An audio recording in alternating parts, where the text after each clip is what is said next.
something else from my informative narratives entitled A Tale of Men. Amongst the things that have been said concerning men who are dead, much of it is fable. So here's a tale about some males who were honored with the prophet's label. Beginning with Adam, the father of us all, he was created from the crust of the earth and stood 50 cubic feet tall. He was given the knowledge of all things, above the angels and the jinn, and everything else in creation was made subservient to him. And Noah, that great navigator of the waves, life is as we know it today because of what he saved. His son, unfortunately, was one of those who didn't want to leave, so he was left to be drowned with the rest of those who disbelieved. Then, after the deluge, came Prophet Hud, sent on a mission to the Ad. His only reward was from his Lord for denouncing the false gods that they had. Bear witness, he said, I am free of the sin of ascribing partners to him. His people on their part refused to believe and called him insane, and they were destroyed by a violent blast of wind and sand, a terrible hurricane. Some relatives of Hud called themselves Thamud. They inherited from the Ad their lands and plains, but still from evil and mischief they did not refrain. They oppressed some amongst them and would not give them water. So Salih was sent as a prophet to them to set things back in order. Shuaib was sent to the people of Midian, and he was a cousin to the prophet Moses too.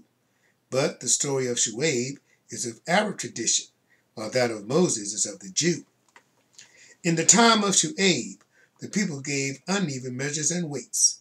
So, like the people of Hud and the Thamud, destruction was their ultimate fate. At a time when men lusted after men and women after women, Lut arose from among their brethren to bring the truth to them. But like those of old who persisted in sin, they too were destroyed by a shower of brimstone that rained down on them. And Jonah, though he tried to evade his mission, was sent to the people of Nineveh, and they all repented and submitted without opposition. And Abraham, who as a young boy had the courage his father's idols to destroy, he admonished his people with that certain knowledge that had come to him.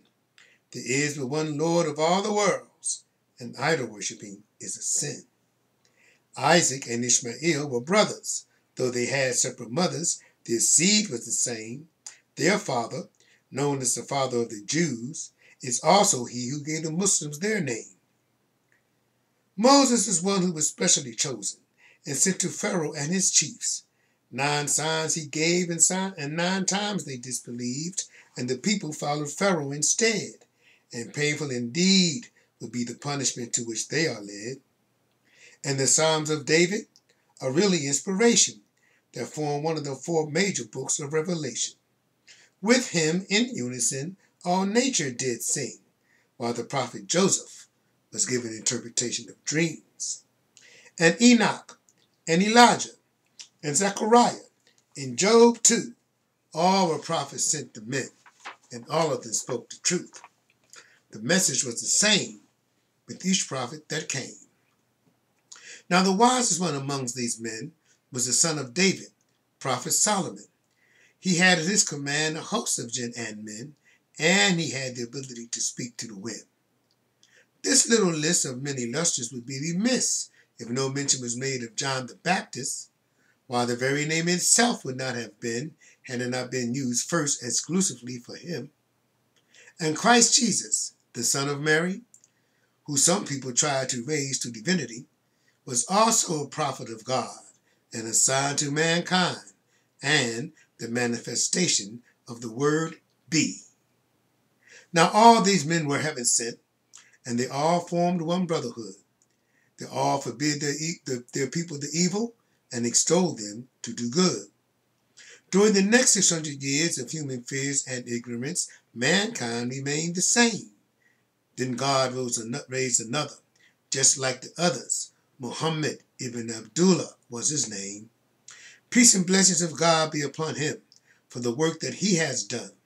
He was and is the seal of the prophets, and there are no more prophets to come. To every people a prophet was sent. Some were named and some are not. But to believe in some and reject others will cause perdition to be your lot.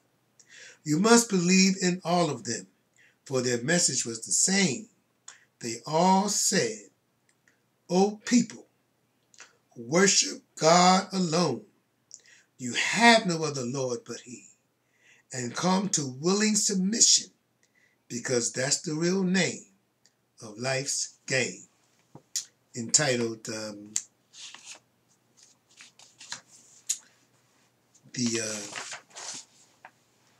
that was entitled A Tale of Men.